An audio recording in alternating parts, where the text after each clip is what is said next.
दर्शक हो, नमस्कार. वेधकमध्ये स्वागत आहे. मी प्रशांत आराध्ये. आमचं चॅनल आपल्याला कसं वाटतं, प्रतिक्रिया द्या, सबस्क्राईब करा, लाईक करा, शेअर करा.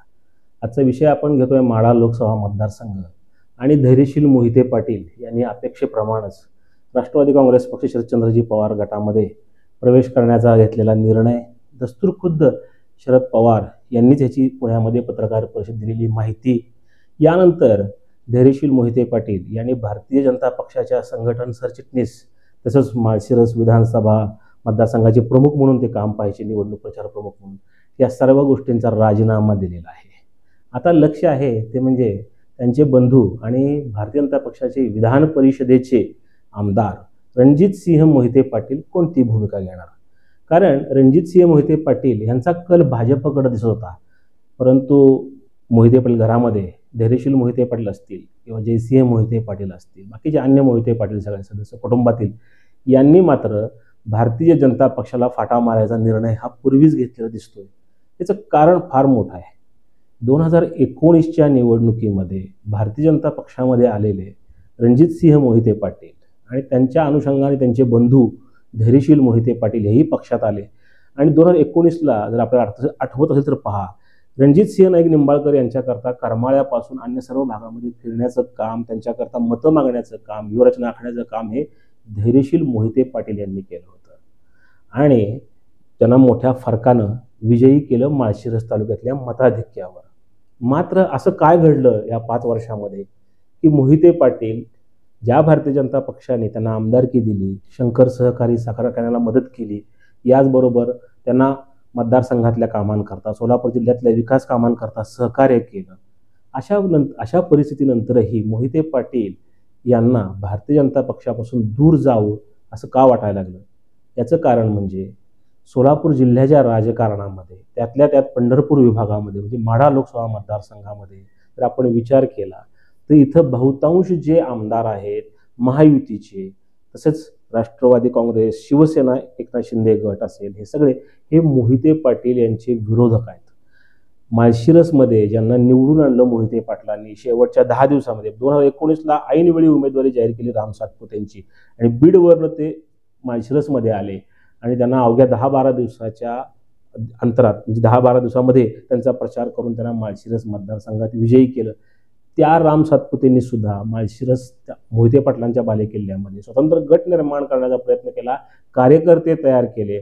परवा आपण मांडव्यामध्ये झालेली जर मेळावा पाहिला असेल तर लक्षात येईल आपल्याला की मोठ्या प्रमाणात गर्दी झाली होती आणि राम सातपुते हे लोकांना निंबाळकरांच्या पाठीशी ताकद लावा म्हणून सांगत होते. जे राम सातपुते निंबाळकर आणि मोहिते पाटील यांच्या वादामध्ये जवळपास 2.5-3 वर्ष काही बोलले नाहीत, त्यांनी मात्र निंबाळकरांना तिकीट जाहीर झालं, त्याच्यानंतर मोठ्या प्रमाणात निंबाळकरांचा प्रचार सुरू केला आणि दुसरीकडं त्यांना लोकसभेची उमेदवारी मिळाली सोलापूरची. त्यानंतर त्यांनी माळशिरस तालुक्यामध्ये मेळावा घेतला, मोहिते पाटलांच्या बालेकिल्ल्यात त्यांनी मेळावा घेतला. म्हणजे मोहिते पाटलांना डावलून जे जे काही करता येतं भारतीय जनता पक्षाच्या नेत्यांनी ते करून पाहिलं. निंबाळकरांनी तर 2-2.5 वर्षामध्ये मोहिते पाटील यांचा गट पोखरण्याचं काम केल्याचा आरोप होतो.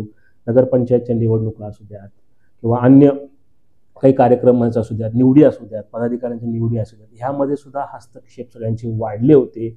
यामुळं निंबाळकर आणि मोहिते पाटील यांच्यामध्ये राजकीय संघर्ष झाला. राम सातपुते सुरुवातीला शांत राहिले, मात्र जशी उमेदवारी जाहीर झाली निंबाळकरांची आणि त्यांनी निंबाळकरांसाठी मोठ्या प्रमाणात व्यूहरचना करायला सुरुवात केली. ज्या मोहिते पाटलांनी त्यांना विजयी केलं त्यांना साधं भेटण्याची सुद्धा तसदी या उमेदवारांनी घेतली नाही. याच पाठोपाठ मोहिते पाटलांचे विरोधक असणारे शिंदे बंधू आमदार संजय मामा शिंदे, आमदार बबनदादा शिंदे यांनी मोठ्या प्रमाणात निंबाळकरांची साथ करायला सुरुवात केली मागील 1-2 वर्षापासून तर खूपच. आणि महायुतीचं सरकार तयार झालं आणि त्याच्यामध्ये अजित पवारांची राष्ट्रवादी सहभागी झाली. यानंतर तर खूप मोठ्या प्रमाणामध्ये निंबाळकरांना ताकद द्यायला सुरुवात झाली. निंबाळकरांनी सुद्धा शिंदे बंधूंची कामं हाती घेतली. त्याचबरोबर शहाजीभाऊ पाटील सांगोल्याचे आमदार एकनाथ शिंदे यांच्या शिवसेनेचे ते आमदार आहेत, त्यांचे आणि निंबाळकरांचे पहिल्यापासून चांगले संबंध आहेत. अगदी निंबाळकरांचे वडील स्वर्गीय हिंदूराव निंबाळकर यांच्यापासून शहाजीभाऊ पाटील यांचे संबंध होते, त्यामुळे त्यांनी सुद्धा खूप मोठ्या प्रमाणात निंबाळकरांची साथ केली. अशा अनेक घटना घडल्या की ज्यामुळं मोहिते पाटील दुखावले जात होते. मोहिते पाटलांनी 2019 मध्ये नवख्या असणाऱ्या रणजितसिंह नाईक निंबाळकरांकरता प्रचार केला, उमेदवारी मागितली नाही. मात्र 2024ला त्यांनी उमेदवारी मागितली. आम्हाला नाही दिलं तर चालेल, पण निंबाळकरांना नको इथपर्यंत मजल गेली. फलटणच्या रामराजे नाईक निंबाळकर, संजीवराजे निंबाळकरांनीही खासदार निंबाळकरांना विरोध केला. एवढं करूनही भारतीय जनता पक्षाने कोणतीही दखल घेतली नाही. याचाच अर्थ आहे की भारतीय जनता पक्षाच्या वरिष्ठांनी सुद्धा ठरलं होतं की मोनोपली माढा लोकसभा मतदारसंघात चालणार नाही. फक्त इथं देवेंद्र फडणवीस म्हणतील तेच होईल सोलापूर जिल्ह्यामध्ये, हा त्यांचा शब्द होता किंवा हे त्यांचा विचार होता, पक्का होता. यामुळेच निंबाळकर कॉन्फिडंट होते की आपल्यालाच उमेदवारी मिळणार आणि त्याची सुतोवाच चंद्रशेखर बावनकुळेंनी केलं होतं, देवेंद्र फडणवीस यांनी केलं होतं. याचबरोबर क्लस्टर प्रमुख असणाऱ्या प्रशांत परिचारकांनी सांगितलं होतं की निंबाळकरांचं प्रगती पुस्तक उत्तम आहे. अनेक योजना राबवण्याकरता निंबाळकरांना केंद्रापासून राज्य सरकारपर्यंत सगळ्यांनी मदत केली होती. यामुळं निंबाळकरांना कोणत्याही परिस्थिती या मतदारसंघामध्ये उतरवायचं हा चंग फडणवीस यांनी बांधला होता आणि या मतदारसंघात निंबाळकरांना स्वीकारायचं नाही हा चंग मोहिते पाटलांनी बांधला होता. अशा ह्या लढाईमध्ये त्यातच राम सातपुते ज्यांना त्यांनी विजयी केले विधानसभेला, त्यांनीही मोहिते पाटलांकडे पाठ फिरवली. या सगळ्याचा परिपाक असा झाला की मोहिते पाटलांना स्थानिक राजकारणात, जिल्ह्याच्या राजकारणात, राज्याच्या राजकारणामध्ये सेटबॅक होता हा मोठ्या प्रमाणात आणि त्यांना माहीत होतं की मागच्या 5 वर्षात एवढं पोखरलंय, पुढच्या 5 वर्षात आणखीन मोठ्या प्रमाणामध्ये पक्षांतर्गत, महायुतीअंतर्गत आपल्याला विरोध होईल. जे राष्ट्रवादी काँग्रेस पक्षामध्ये पूर्वी झालं होतं, अगदी जिल्हा परिषदे अध्यक्षांच्या निवडी असतील, सभापतींच्या निवडी असतील, ह्यातही मोहिते पाटलांना शह देण्याचा प्रयत्न झाला होता. तीच मंडळी आज महायुतीमध्ये आहेत.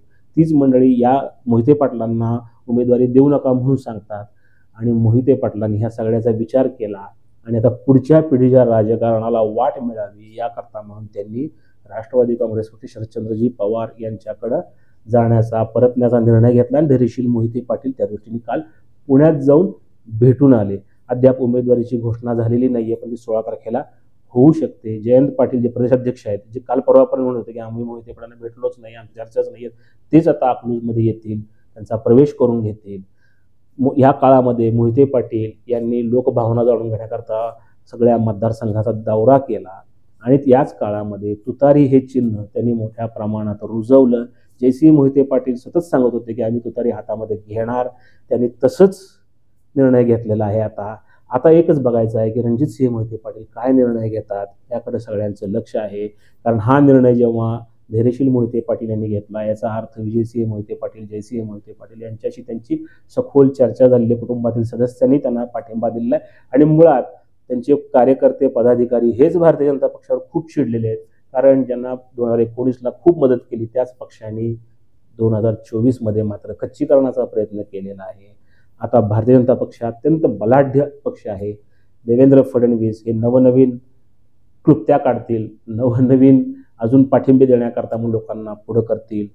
माढा लोकसभा मतदारसंघामधल्या आमदारांना, इथल्या पदाधिकाऱ्यांना, भाजपला ते पळवतील. कोणत्याही परिस्थितीमध्ये निंबाळकरांना विजयी करण्याकरता म्हणून ते प्रयत्न करणार हे निश्चित आहे. आता मोहिते पाटील यांचं आव्हान भाजप कितपत पेलतंय आणि मोहिते पाटील भाजपला कसं आव्हान देत आहेत हेही पाहणं गरजेचं आहे. येत्या काळामध्ये हे दिसून येईल. तोवर नमस्कार.